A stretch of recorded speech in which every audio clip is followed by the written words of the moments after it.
अस्सलाम वालेकुम बच्चे, कैसे हैं सब लोग? होप सो सब ठीक होंगे। आज हम 9th क्लास की chemistry according to new syllabus chapter 5 का टॉपिक देखेंगे। रिएक्शन किस तरह से वकूफ पज़ीर होते हैं उर्दू मीडियम वालों के लिए। कि आपके पास अगर रिएक्टेंट्स रिएक्शन कर रहे हैं तो किस तरह से रिएक्शन के होने के नतीजे में हमारे पास प्रोडक्ट आता है, या फिर अगर रिएक्शन एक्सोथर्मिक है या एंडोथर्मिक है तो वो हमें कैसे पता चलता है। तो पहले हम देखेंगे रिएक्शन का वकूफ पज़ीर होना, कि रिएक्शन हो किस तरह से रहा होता है। पहले इसको फिजिकली देखेंगे, बाद में इसको ग्राफ के जरिए समझेंगे। कहते हैं एक रिएक्शन इस वक्त वकूफ पज़ीर होता है जब इसमें हिस्सा लेने वाले रिएक्शंस के मॉलिक्यूल्स आपस में टकराकर ट्रांजिशन स्टेट बनाते हैं। ट्रांजिशन स्टेट होता है बच्चे जिसमें हमारे पास कह लें कि मॉलिक्यूल्स की एनर्जी बहुत ज़्यादा होती है। ठीक है, और अगर किसी चीज़ की एनर्जी बहुत ज़्यादा हो ना, वो स्टेबल नहीं होता, वो ज़्यादा देर उस हालत में नहीं रहता। तो कहते हैं हमारे पास रिएक्शन कब होता है, जब मॉलिक्यूल जो है वो आपस से टकरा के क्या करते हैं, ट्रांजिशन स्टेट बनाते हैं। कहते हैं इसको मजीद समझते हैं। आइए इस सवाल का जवाब हासिल करने के लिए दस फर्जी रिएक्शन के वकूफ पज़ीर होने पर गौर करें। कहते हैं फॉर एग्जाम्पल ये मैंने कोई एक रिएक्शन फर्ज किया है, इसको समझते हैं और हमें इसकी समझ आ जाएगी कि ट्रांजिशन स्टेट कहते हैं किस तरह से बनती है। कहते सपोज करें मैंने दो रेक्टेंट्स लिए हैं, एक ए और एक बी। ये दोनों रेक्ट करके मेरे पास जो प्रोडक्ट दे रहे हैं वो ए बी दे रहे हैं। कहते हैं रेक्टेंट्स जो ए और बी मिलाने से पहले इनके मॉलिक्यूल्स इनफरादी तौर पर हरकत कर रहे होते हैं। कहते हैं आप एक कंटेनर ले लें, उसमें आपके पास रिएक्टेंट्स ए भी होगा बी भी होगा। रिएक्शन से पहले क्या होगा, इन दोनों के जो मॉलिक्यूल्स हैं या एटम्स हैं वो अलग-अलग मूव कर रहे होंगे। ये ना सिर्फ आपस में टकराते थे बल्कि जिस बर्तन में मौजूद थे इनकी दीवारों से भी टकराते थे। कहते हैं ये अलग-अलग मौजूद थे और ये आपस में भी टकरा रहे थे एक दूसरे के साथ और दीवारों के साथ भी टकरा रहे थे। इन मॉलिक्यूल्स की एनर्जी एक जैसी नहीं थी। कहते हैं इन सारे मॉलिक्यूल्स की एनर्जी एक जैसी नहीं होती, कुछ की ज़्यादा होती है कुछ की कम होती है। क्या ज़्यादा मॉलिक्यूल्स की एनर्जी औसत थी, मतलब दरमियानी थी, लेकिन कुछ की ज़्यादा होती है और कुछ की कम होती है। औसत का मतलब होता है एवरेज, दरमियानी। कुछ की बहुत ज़्यादा हाई एनर्जी होती है और कुछ की बहुत ज़्यादा कम होती है, औसत से कम होती है। कहते हैं जिनकी एनर्जी बहुत ज़्यादा होती है इनको एक्साइटेड मॉलिक्यूल्स कहते हैं। तो यहाँ पे एक छोटी सी डेफिनेशन मजीद बन गई है।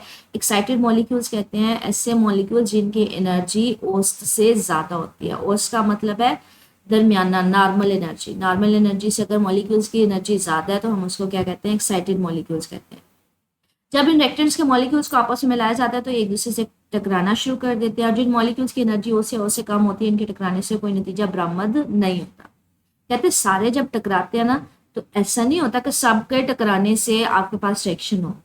सिर्फ और सिर्फ जिनकी एनर्जी, मॉलिक्यूल्स की एनर्जी ज़्यादा होती है, औसत होती है, या उससे हमारे पास कम होती है, वो तो कोई रिएक्शन नहीं देते। लेकिन जिनकी बहुत ज़्यादा एनर्जी होती है, जो एक्साइटेड मॉलिक्यूल्स होते हैं, वो आपको प्रोडक्ट देते हैं। ठीक है, तो कहते हैं एक्साइटेड मॉलिक्यूल जब आपस में टकराते हैं तो वो ट्रांजिशन स्टेट बना देंगे, मतलब वो एक्साइटेड स्टेट बना देंगे। अगर इसको फिजिकली देखा जाए तो कहते हैं फॉर एग्जांपल ये मेरे पास एक रिएक्शन है जिसमें क्या है कि मेरे पास ये जो छोटे छोटे ब्लैक से डॉट्स हैं ये हाइड्रोजन के हैं, और ये जो बड़े बड़े हैं ये वाटर मॉलिक्यूल, सॉरी ऑक्सीजन के मॉलिक्यूल्स हैं। कहते हैं स्टार्टिंग में ये क्या है, जब इसको कंटेनर में रखा जाता है तो ऑक्सीजन के मॉलिक्यूल्स आपस में भी टकरा रहे हैं और इस कंटेनर की दीवारों के साथ भी टकरा रहे हैं। इसी तरह से जो हाइड्रोजन के मॉलिक्यूल्स हैं ये आपस में भी टकराते हैं एक दूसरे के साथ और इन वॉल्स के साथ भी टकराते हैं। कहते हैं इन मॉलिक्यूल्स की एनर्जी, जो हाइड्रोजन के मॉलिक्यूल्स हैं या ऑक्सीजन के मॉलिक्यूल्स हैं, इन सारे मॉलिक्यूल्स की एनर्जी एक जैसी नहीं होगी। मैं ये नहीं कह सकती जितनी एनर्जी इसकी है उतनी इसकी होगी। किसी की एनर्जी दरमियानी होती है, कम होती है, किसी की ज़्यादा होती है, किसी की उन दोनों के दरमियान होती है। तो इन सारे मॉलिक्यूल्स की एनर्जी कम ज़्यादा होती है। इसी तरह से कहते हैं जो हाइड्रोजन के मॉलिक्यूल्स हैं इनकी भी एनर्जी जो है वो दरमियान में भी होती है, ज़्यादा भी होती है, कम भी होती है। ये वो सिचुएशन है जहाँ पे इनके मॉलिक्यूल्स अलग-अलग है। ऑक्सीजन के मॉलिक्यूल्स हमारे पास क्या कर रहे हैं, वो मूव कर रहे हैं हर डायरेक्शन में, वॉल्स की, कंटेनर की वॉल्स के साथ, मतलब दीवारों के साथ भी टकराते हैं, आपस में भी टकरा रहे होते हैं। मतलब ऑक्सीजन के मॉलिक्यूल ऑक्सीजन के मॉलिक्यूल्स के साथ टकराएंगे। इसी तरह से जो हाइड्रोजन के मॉलिक्यूल्स हैं वो क्या कर रहे हैं, वो भी कंटेनर के साथ भी टकरा रहे हैं, आपस में भी टकरा रहे हैं। कहते हैं जब ये मॉलिक्यूल्स एक दूसरे के साथ टकराएं, ऑक्सीजन के हाइड्रोजन के साथ टकराएं, हाइड्रोजन के ऑक्सीजन के साथ टकराएं, तो जिन मॉलिक्यूल्स की एनर्जी बहुत ज़्यादा होती है वो आपस में एक्साइटेड स्टेट बना के आपको प्रोडक्ट दे देते हैं। जैसे ये देखें, एक ऑक्सीजन दो हाइड्रोजन के साथ अटैच हो गया, यहाँ पे भी एक ऑक्सीजन दो हाइड्रोजन के साथ। ये वो मॉलिक्यूल्स प्रोडक्ट दे रहे हैं जिनकी एनर्जी बहुत ज़्यादा। लेकिन यहाँ पे देखिए कुछ मॉलिक्यूल्स अभी भी ऑक्सीजन की उसी तरह से है, ये वो मॉलिक्यूल्स हैं जिनकी एनर्जी नॉर्मल थी या बहुत कम थी। तो रिएक्शन याद रखिएगा, प्रोडक्ट आपको सिर्फ वो देते हैं जिन मॉलिक्यूल्स की एनर्जी बहुत ज़्यादा होती है, एक्साइटेड स्टेट में जो होते हैं। ठीक है, तो ये फिजिकली इसको बता रहे हैं। इसको एक और डायग्राम से भी अंडरस्टैंड कर सकते हैं। यहाँ पे जैसे HCl और पानी है, ये पानी के मॉलिक्यूल्स हैं और ये HCl है, इनको कंटेनर में आपने रख दिया। कहते हैं ये जो HCl के मॉलिक्यूल्स हैं ये आपस में भी टकराएंगे और जो पानी के मॉलिक्यूल्स हैं ये आपस में भी टकराएंगे, दीवारों के साथ भी टकराएंगे। इसी तरह से ये जो है HCl आपस में भी टकराएंगे, दीवारों के साथ भी टकराएंगे। कहते हैं जब इन दोनों को मिला दिया जाता है फिर क्या होता है। अब जब ये मॉलिक्यूल्स जो HCl के आपस में टकरा रहे थे या दीवारों के साथ टकरा रहे थे, कह रहे थे इन सबकी एनर्जी एक जैसी नहीं होती। ये क्या कह रहे होते हैं, किसी की एनर्जी ज्यादा होती है, किसी की कम होती है, और किसी की कह लें कि दरमियानी होती है। इसी तरह से वाटर मॉलिक्यूल सबकी एनर्जी एक जैसी नहीं होती, किसी की ज्यादा होती है, किसी की कम होती है, किसी की दरमियानी होती है। जब इन दोनों को मिलाया जाता है तो आपके पास ये देखें, जो हमारे पास कह लें कि HCl में ये दोनों रिएक्शन कर जाते हैं, पानी के मॉलिक्यूल्स जो है वो रिएक्शन करेंगे HCl के साथ। लेकिन ये देखिए कुछ पानी के मॉलिक्यूल्स उसी तरह से है, ये पानी का मॉलिक्यूल उसी तरह से, ये भी उसी तरह से, ये भी उसी तरह से। ये मॉलिक्यूल्स इस तरह से क्यों रह गए हैं? क्योंकि इनकी एनर्जी कम थी या फिर दरमियाने लेवल की थी, इतनी ज्यादा एनर्जी नहीं। वो यहाँ पे यही बात कर रहा है कि रिएक्शन सिर्फ और सिर्फ वो देते हैं जो एक्साइटेड स्टेट में होते हैं। तो ऐसे मॉलिक्यूल जो आपस में टकराते हैं और एक्साइटेड स्टेट में होते हैं वो आपको प्रोडक्ट्स देते हैं, वो ट्रांजिशन स्टेट बनाते हैं। अब ट्रांजिशन स्टेट को मजीद क्लैरिटी देखते हैं इस क्वेश्चन के जरिए। वो क्या कह रहे हैं, कहते हैं हमारे पास फॉर एग्जाम्पल ये रिएक्टेंट्स है A और B। जब इन्होंने रिएक्शन किया, मतलब इनमें हमने ये बात देखी थी कि कुछ की एनर्जी बहुत ज़्यादा थी, कुछ की कम थी और कुछ की ना होने के बराबर थी। अब हम बात करें जिनकी एनर्जी बहुत ज़्यादा थी। कहते हैं जब ये दोनों रिएक्शन करते हैं, दोनों को मिला दिया जाता है, तो यहाँ पे दो काम हो रहे होते हैं। ट्रांजिशन स्टेट ऐसी होती है जिसमें बॉन्ड बन भी रहे होते हैं और ब्रेक भी हो रहे होते हैं। इसमें क्या होता है कि जो दो मेरे पास अगर मॉलिक्यूल मैंने लिया है A का, तो इसका बॉन्ड आपस में टूट भी रहा होगा और A जो है वो बॉन्ड बना भी रहे होंगे B के साथ। इसी तरह से जो B है उसका बॉन्ड आपस में टूट भी रहा होगा और ये A के साथ बॉन्ड भी बना रहे होंगे। तो ट्रांजिशन स्टेट एक ऐसी स्टेट होती है जिसमें बॉन्ड बनते भी होते हैं और ब्रेक भी हो रहे होते हैं। कि जो एक्साइटेड मॉलिक्यूल्स होते हैं, जो एक्साइटेड रिएक्टेंट्स होते हैं, जब वो एक दूसरे के साथ रिएक्ट करते हैं तो पहले वो अपने बॉन्ड ब्रेक कर रहे होते हैं, साथ साथ वो आपस में एक दूसरे के साथ बॉन्ड बना रहे होते हैं। इस पॉइंट पे एनर्जी इनकी बहुत ज्यादा होती है। कहते हैं ट्रांजिशन स्टेट के फौरन बाद वो प्रोडक्ट दे देता है या रिएक्टेंट दे देता है। दो पॉसिबिलिटी हो सकती है कि ये वाला बॉन्ड खत्म हो जाए, ये वाला और ये वाला, वो दोबारा से A2 बन जाए और B2 बन जाए, या ये वाला पॉसिबल है ये वाला बॉन्ड खत्म हो जाए तो वो प्रोडक्ट्स बन जाए AB और AB बन जाए। कहते हैं ट्रांजिशन स्टेट से आप वापस भी जा सकते हो, आगे भी जा सकते हो, मतलब रिएक्टेंट्स भी दे सकते हैं और प्रोडक्ट्स भी दे सकते हैं। फॉर एग्जांपल कि अगर मैं कहती हूँ मेरे पास कह लें ये वाला बॉन्ड जो है ये खत्म हो जाता है, जो बन रहा था वो टूट जाता है, तो ये क्या करेगा, ये दोबारा A के साथ मिल जाएगा, B के साथ, तो ये पीछे की तरफ चला जाएगा, रिएक्टेंट्स दे देगा। और अगर मैं कहती हूँ कि मेरे पास ये जो बॉन्ड मेरे पास कह लें कि टूट रहा था, ये खत्म हो जाता है, A के दरमियान बॉन्ड खत्म हो जाता है, B के दरमियान खत्म हो जाता है। अब ये बॉन्डिंग किस किस के दरमियान रह जाएगी, AB के दरमियान। तो अब ये प्रोडक्ट की साइड पे चला जाएगा। तो कहते हैं ट्रांजिशन स्टेट, अगर आप इसकी डेफिनेशन करें, ऐसी स्टेट होती है जिसमें बॉन्ड बन भी रहा होता है और ब्रेक भी हो रहा होता है। ठीक है, तो हमारे पास यहाँ से आप पीछे रिएक्टेंट्स की फॉर्म में भी जा सकते हो, आप आगे प्रोडक्ट्स की फॉर्म में भी जा सकते हो। और ये जो ट्रांजिशन स्टेट होती है ना, ये बहुत थोड़े सेकंड्स के लिए होती है, विद इन नैनो सेकंड, मतलब बहुत थोड़े लम्हे के लिए होती है। तो आप फटाफट इससे प्रोडक्ट्स भी ले सकते हैं, इससे रिएक्टेंट्स भी बन सकते हैं। मतलब ट्रांजिशन स्टेट दरमियान की कोई स्टेट होती है। ठीक है, रिएक्शन के दरमियान होते हुए एक थोड़ा सा लम्हा होता है, छोटा सा लम्हा होता है, जब आपके पास बॉन्ड टूट भी रहे होते हैं और बन भी रहे होते हैं। कहते हैं बहुत ही मुख्तसर वक्फे में ये ट्रांजिशन स्टेट या तो रिएक्टेंट्स में बदल जाती है या प्रोडक्ट्स में बदल जाती है। तो मैंने आपको क्लियरली बता दिया कि वो कब प्रोडक्ट्स में जाएगी, कब रिएक्टेंट्स में जाएगी, तो दोनों तरफ पॉसिबल है। तो शक्ल 5.3 में दिए गए फर्जी रिएक्शन को एक ग्राफ की शक्ल में भी दिखाया जा सकता है। कहते हैं ये जो ग्राफ हम ये क्वेश्चन जो है इसको ग्राफ की शक्ल में भी आप दिखा सकते हो, और उस ग्राफ को आप क्या नाम दोगे, एनर्जी प्रोफाइल या एनर्जी डायग्राम कहते हैं, एनर्जी प्रोफाइल डायग्राम। ठीक है, मतलब उससे डायग्राम से हमें पता चल जाता है कि एनर्जी हमारे पास कब रिलीज हो रही है, कब हमारे पास अब्जॉर्ब हो रही है, वो सारी चीज़ें हमें पता चल जाती हैं। या रिएक्शन एक्सोथर्मिक है या एंडोथर्मिक है, एनर्जी के बारे में पता चल जाता है। तो इसलिए इसको एनर्जी प्रोफाइल डायग्राम भी बोला जाता है। और ये रिएक्शन के दौरान अपनाए गए रास्ते और एनर्जी के दरमियान बनाया जाता है। जाहिर सी बात है, एनर्जी प्रोफाइल डायग्राम है तो वो हमें किसके बारे में बताता है, वो एनर्जी के बारे में बताता है, और रिएक्टेंट सेलेक्ट करके कौन सा रास्ता अडॉप्ट करते हैं उसके बारे में बताता है, मतलब किस रास्ते पे चलते हैं। मजीद इसी लाइन की हम डिटेल देखेंगे इस ग्राफ के साथ। कहते हैं फॉर एग्जाम्पल ये मेरे पास एक ग्राफ है जिसको हम बनाना चाह रहे हैं। कहते हैं ये मेरे पास ये along the Y axis which आपने एनर्जी दी है, अलोंग दी एक्स एक्सिस आपने वो रिएक्शन बताएंगे पूरा का कि वो किस तरह से आगे चल रहा है, मतलब किस तरह से रिएक्टेंट्स प्रोडक्ट्स में कन्वर्ट हो रहे हैं। कहते हैं स्टार्टिंग में क्या होता है, रिएक्टेंट्स की एनर्जी, फॉर एग्जांपल ये मेरे पास रिएक्टेंट्स की एनर्जी है।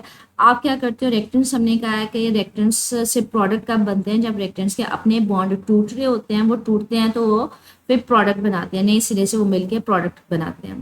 कहते हैं यहाँ से जब रिएक्टेंट्स की इनिशियली ये फॉर एग्जांपल ये एनर्जी इतनी है, आप रिएक्टेंट्स को एनर्जी देते हो तो उनकी एनर्जी इंक्रीज होती जाती है, क्योंकि हमने पता है कि रिएक्टेंट्स अपने बॉन्ड तोड़ेंगे, तोड़ने के लिए उनको एनर्जी चाहिए होगी, तो वो एनर्जी अब्जॉर्ब करते हैं। ये मैक्सिमम पॉइंट है जो वो एनर्जी अब्जॉर्ब करेंगे तो वो ट्रांजिशन स्टेट में जाते हैं। ट्रांजिशन स्टेट क्या है वो आपको मैंने बताया था, दरमियान वाली कोई एक एनर्जी स्टेट होती है जहाँ पे बॉन्ड टूट भी रहे होते हैं और बन भी रहे होते हैं। तो जब रिएक्टेंट्स बच्चे एनर्जी अब्जॉर्ब करते हैं तो वो बेसिकली उस एनर्जी को यूज करेंगे बॉन्ड को ब्रेक करने के लिए। ठीक है, तो आपके पास ये वो पॉइंट है कि जहाँ पे मैक्सिमम एनर्जी है। बाद में क्या होगा, यहाँ पे बॉन्ड टूट जाएगा इस एनर्जी को यूज करने के लिए। अब वो क्या करेंगे, इसके बाद वो बॉन्ड बनाएंगे। बॉन्ड बनेगा तो हमें पता है जब भी बॉन्ड बनता है तो वहां पे एनर्जी क्या हो रही होती है, रिलीज हो रही होती है। तो ये देखिए जब बॉन्ड बन रहा है तो ये मैक्सिमम एनर्जी से नीचे आता जा रहा है, और जब वो प्रोडक्ट्स बनता है तो जितनी एनर्जी रिलीज हुई होती है वो उस फॉर्म में आपके पास नीचे आ जाता है। ठीक है, तो ये ट्रांजिशन स्टेट वो पॉइंट था जहाँ पे बॉन्ड टूट भी रहे थे, टूटना भी स्टार्ट हो गए थे और बन भी रहे थे, और हमें पता था कि उसने एनर्जी एब्जॉर्ब की होगी तोड़ने के लिए। तो हमारे पास ट्रांजिशन स्टेट पे कहते हैं यहाँ पे उसके पास दो रास्ते हैं, या तो वो इधर भी जा सकता है वापस रिएक्टेंट्स के फॉर्म में, और ये इधर भी जा सकता है प्रोडक्ट्स की फॉर्म में भी। वो दोनों फॉर्म में दोनों रास्ते उसके पास हैं कि वो अडॉप्ट कर ले, जैसे मैंने इसको केमिकल इक्वेशन से एक्सप्लेन किया है। ठीक है, तो ये बेसिकली इसी को ग्राफ को नीचे एक्सप्लेन कर रहा है। कहते हैं ट्रांजिशन की स्टेट की एनर्जी रिएक्टेंट्स और प्रोडक्ट्स दोनों से ज़्यादा होती है। कहते हैं ये वो एनर्जी है जो रिएक्टेंट्स की एनर्जी से भी ज़्यादा है। रिएक्टेंट की एनर्जी को बच्चे इसके वाई एक्सिस के साथ मिलाएंगे तो ये है, और ये प्रोडक्ट्स की एनर्जी से भी ज़्यादा है। ये एनर्जी क्यों ज़्यादा होती है, क्योंकि रिएक्टेंट्स हमें पता है एनर्जी अब्जॉर्ब करते हैं उसको तोड़ने के लिए, या फिर इसको सेंस में ले सकते हैं कि जो हाई एनर्जी मॉलिक्यूल जब आपस में टकराते हैं तो उनकी एनर्जी एक पॉइंट के लिए बहुत ज़्यादा हो जाती है। तो तो वह यहाँ पे यही बात करें कि उसकी एनर्जी जो है वो रिएक्टेंट्स प्रोडक्ट्स दोनों से ज़्यादा होती है। उसकी वजह क्यों है, क्योंकि इस हालत में रिएक्टेंट्स के मॉलिक्यूल्स बॉन्ड्स बतदरीज टूट रहे होते हैं। रिएक्टेंट्स के मॉलिक्यूल ट्रांजिशन स्टेट बनाने के लिए जितनी एनर्जी अब्जॉर्ब करते हैं इसको एक्टिवेशन एनर्जी कहते हैं। वो यहाँ पे यही बात कर रहे हैं कि बॉन्ड तोड़ने के लिए उनको एनर्जी अब्जॉर्ब करनी पड़ती है, एनर्जी जज़ब कर रहे होते हैं, और वो जितनी एनर्जी अब्जॉर्ब कर रहे होते हैं, जज़ब कर रहे होते हैं, उसको एक्टिवेशन एनर्जी कहते हैं। उसको कैपिटल ई से लिखा जाता है और साथ में एक छोटा सा सबस्क्रिप्ट ए लिख दिया जाता है। तो यहाँ पे ये एक छोटा सा शॉर्ट क्वेश्चन अलहदा से बन सकता है कि हमारे पास एक्टिवेशन एनर्जी कौन सी है, कि जो रिएक्टेंट्स एनर्जी अब्जॉर्ब करेंगे, जज़ब करेंगे ट्रांजिशन स्टेट बनाने के लिए। ट्रांजिशन वो अच्छी स्टेट होती है जिसमें बॉन्ड टूट रहे होते हैं और थोड़े बहुत बनना भी स्टार्ट हो जाते हैं। ठीक है, कहते हैं रिएक्टेंट्स और प्रोडक्ट्स में जो एनर्जी का फर्क शक्ल में दिखाया गया है वो हरारत की शक्ल में बाहर आ जाता है।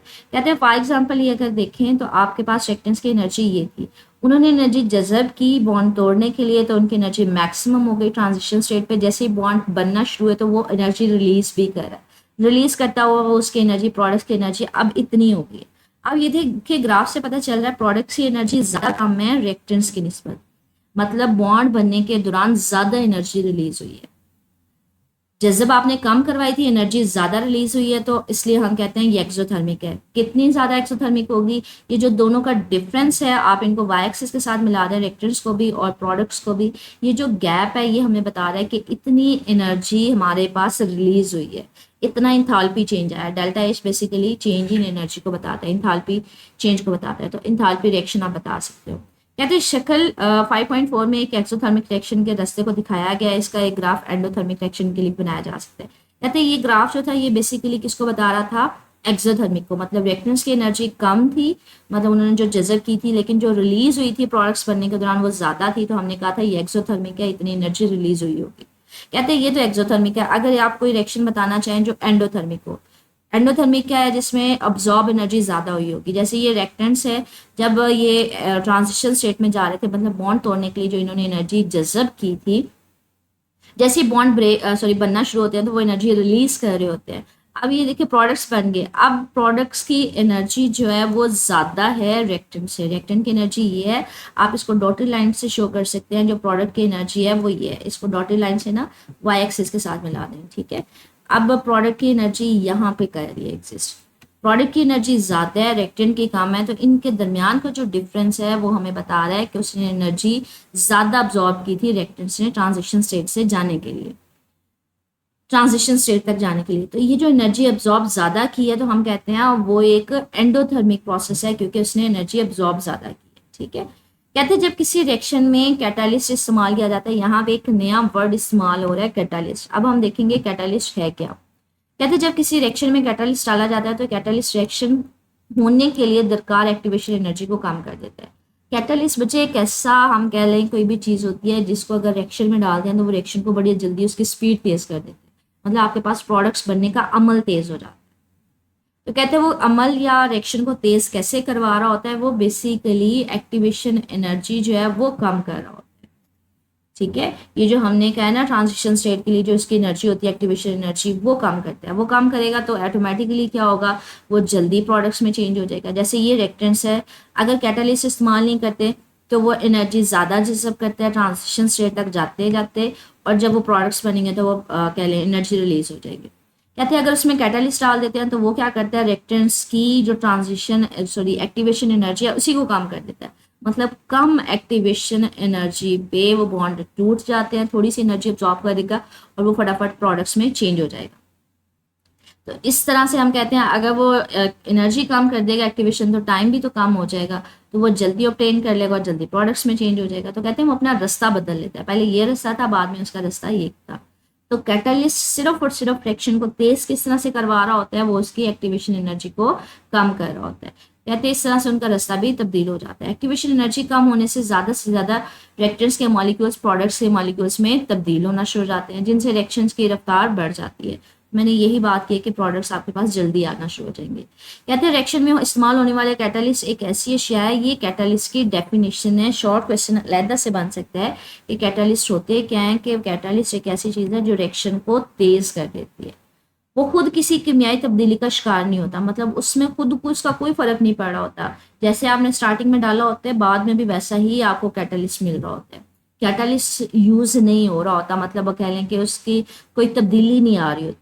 सिर्फ और सिर्फ ये होता है कि जिस केमिकल रिएक्शन में आप उसको डालते हो वो उस रिएक्शन को तेज कर रहा होता है, ठीक है। खुद उसके अंदर कोई फिजिकल या केमिकल चेंज नहीं आता, ठीक है। कहते हैं मिसाल के तौर पर बनास्पति घी बनाने के लिए जब माया खुर्दनी ऑयल की हाइड्रोजनेशन की जाती है तो निकल कैटालिस्ट इस्तेमाल करते हैं, ठीक है। यहाँ पे बनास्पति घी को हाइड्रोजनेशन का मतलब है उसके अंदर हाइड्रोजन डाला जाता है। हाइड्रोजनेशन का मतलब याद रखिएगा जब किसी चीज़ में हाइड्रोजन को ऐड किया जाता है। कहते हैं वहाँ पे कैटालिस्ट कौन सा इस्तेमाल किया जाता है, निकल का। तो यहाँ पे ये वो क्वेश्चन है कि आपके पास ये एक वेजिटेबल ऑयल है, तेल था, ठीक है। आपने उसके अंदर हाइड्रोजन डाला, हाइड्रोजनेशन की, इसके अंदर आपने कैटालिस्ट कौन सा इस्तेमाल किया, निकल। निकल क्या करता है, ये रिएक्शन बड़ा तेज करवा देता है और आपके पास बड़ी जल्दी ये घी में कन्वर्ट हो जाता है। ये रिएक्शन बड़ी जल्दी अकर कर जाता है, ठीक है। तो हाइड्रोजनेशन ये याद रखिएगा, ये भी एक शॉर्ट क्वेश्चन या एमसीक्यू बन सकता है। हाइड्रोजनेशन क्या होती है, जब हाइड्रोजन का शामिल करना किसी चीज़ में, किसी चीज़ के साथ रिएक्ट करना, उसको हाइड्रोजनेशन बोलते हैं। कहते हैं इसी तरह सल्फ्यूरिक एसिड बनाने के लिए आप प्लैटिनम कैटालिस्ट इस्तेमाल करते हैं। कहते हैं इसी तरह से आप अगर कोई सल्फ्यूरिक एसिड प्रिपेयर कर रहे हो, जो सल्फर डाइऑक्साइड उसके लिए चाहिए होता है, ऑक्सीजन चाहिए होता है, पानी चाहिए होता है, तो यहाँ पे जो आप कैटालिस्ट इस्तेमाल करोगे प्लैटिनम करोगे, तो इस एरो के ऊपर आप प्लैटिनम का सिंबल इस्तेमाल करते हो, ठीक है। कहते हैं वो प्लैटिनम आप इस्तेमाल करके उसको सल्फ्यूरिक एसिड बना सकते हो। इसी तरह से क्लोरीन चाहिए होती है ओजोन टूटने के लिए, रिएक्शन में कैटालिस्ट के तौर पे इस्तेमाल होती है। कहते हैं इसी तरह से अगर आपके पास ओजोन गैस है, ओजोन क्या होती है, 3 ऑक्सीजन मिलके बॉन्ड बनाए होते हैं। कहते हैं अगर आपने ओजोन को तोड़ना है तो वहाँ पे आप क्लोरीन इस्तेमाल करते हो एज अ कैटालिस्ट। क्लोरीन क्या करती है उसको यहाँ पे तो ये बेसिकली रिएक्शन कर रही है। उसके अलावा कह रहे हैं वैसे आप इसको एज अ कैटालिस्ट भी इस्तेमाल कर सकते हो कि वहाँ पे क्या होगी, क्लोरीन जो है वो रिएक्शन नहीं करेगी, सिर्फ और सिर्फ ओजोन को ऑक्सीजन एटम और ऑक्सीजन मॉलिक्यूल की फॉर्म में कन्वर्ट करवा देगी, ठीक है। मतलब एट द एंड वो आपके पास उसी तरह से आ जाती है क्लोरीन। कि अगर हम ये बात करें, ये लास्ट पे एक्सप्रेशन अगर इसको देखें कि आपके पास ओजोन का, ये ऊपर वाले निगलेक्ट अगर करें कि ये ओजोन के हमारे पास ओजोन थे, उसके दो हमारे पास क्या मोल्स है। आपने ओजोन में अगर क्लोरीन क्लोरीन इसके ऊपर एरो के ऊपर लिखे अगर एज अ कैटालिस्ट उसको इस्तेमाल किया तो वो क्या करती है, ओजोन को ऑक्सीजन मॉलिक्यूल्स में कन्वर्ट करवा देगी।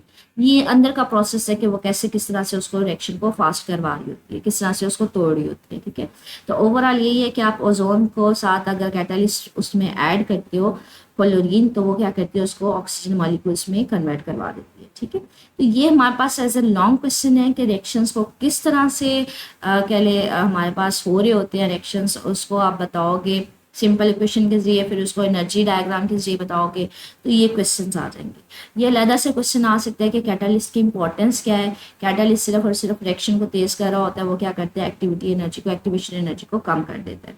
ठीक है, इसके अलावा अगर हम देखें कि ये मजीद किस तरह से क्वेश्चन पूछे जा सकते हैं, ये दरमियान में ना एक मश्क है। कहते हैं क्या एनर्जी प्रोफाइल डायग्राम मुफीद है? हाँ जी बच्ची, ये मुफीद है। एनर्जी प्रोफाइल डायग्राम से आपको क्या पता चल जाता है, आपको एक तो पता चल जाता है कि जो एनर्जी है वो उसमें चेंज किस तरह से आ रहा है।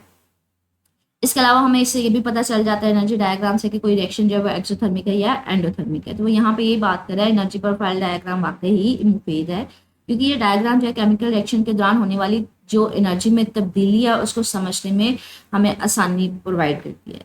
इस तरह से हमें प्रोडक्ट्स और रिएक्टेंट्स की एनर्जी को देखने में पता चल जाता है, जिससे हमें ये भी पता चल सकता है कि एनर्जी जो है वो रिएक्शन एक्सोथर्मिक है या एंडोथर्मिक है। अगला क्वेश्चन है, कहते हैं एक ऐसा फर्जी रिएक्शन की एनर्जी डायग्राम बनाएं जिसमें ना एनर्जी जज़ब हो रही हो ना खारिज हो रही हो। आपने मर्जी से एक डायग्राम बना देनी है। ये देखिए, ये एनर्जी लेवल डायग्राम मैंने बनाई है। ये यहाँ पे ये देखिए, ये रिएक्टेंट्स का भी यही वैल्यू और प्रोडक्ट्स की भी यही वैल्यू, ये तकरीबन सेम ही है दो। तो जितनी अगर रिएक्टेंट्स की एनर्जी है उतनी प्रोडक्ट्स की एनर्जी हो, मतलब जितनी उसने अब्जॉर्ब की उतनी रिलीज की हो, तो हम कहते हैं वो हमारे पास क्या होगा, एक नॉर्मल रिएक्शन होगा जिसमें ना तो रिएक्शन कह लें कि एनर्जी जज़ब हो रही होगी ना खारिज, मतलब ना वो एक्सोथर्मिक होगा वो ना एंडोथर्मिक होगा। अब इससे रिलेटेड एक्सरसाइज में देखते हैं क्वेश्चन कौन सा पूछा जा सकता है। अच्छा, ये हमारे पास एक शॉर्ट क्वेश्चन है, तफसीली सवालात में जाल में दर्ज टर्म्स की वजाहत करें। कि आपके पास ये डिफरेंट टर्म्स हैं, इनको आपने बताना है। ठीक है, हमने आज जो टॉपिक पढ़ा है या हमने जो टर्म्स पढ़ी हैं आज, वो हमने पढ़ी है ये एक्टिवेशन एनर्जी और दूसरी हमने ये पढ़ी है ट्रांजिशन स्टेट। कहते हैं इन टर्म्स की वजाहत करें, एक्टिवेशन एनर्जी क्या होती है और ट्रांजिशन स्टेट क्या होती है, इनकी वजाहत करते हैं। कहते हैं जो एक्टिवेशन एनर्जी होती है वो बेसिकली रिएक्टेंट्स के एटम्स या मॉलिक्यूल्स को ट्रांजिशन स्टेट में तब्दील होने के लिए जो एनर्जी चाहिए होती है उसको एक्टिवेशन एनर्जी कहते हैं। अब ट्रांजिशन स्टेट क्या है, वो दूसरी टर्म है, उसको बताना है। कहते हैं जब रिएक्टेंट्स को मिलाया जाता है तो एक दूसरे से टकराते हैं। हमने देखा था कि कुछ की एनर्जी कम होती है औसत एनर्जी से, कुछ की औसत होती है, कुछ की ज़्यादा होती है। लेकिन जिनकी एनर्जी ज़्यादा होती है, एक्साइटेड होती है, जब वो आपस में टकराते हैं तो वो ट्रांजिशन स्टेट बनाते हैं। ट्रांजिशन स्टेट बेसिकली ऐसी स्टेट को कहते हैं जहाँ पे बॉन्ड बन भी रहे होते हैं और टूट भी रहे होते हैं। ठीक है, तो ये हमारे पास उन टर्म्स की वजाहत है।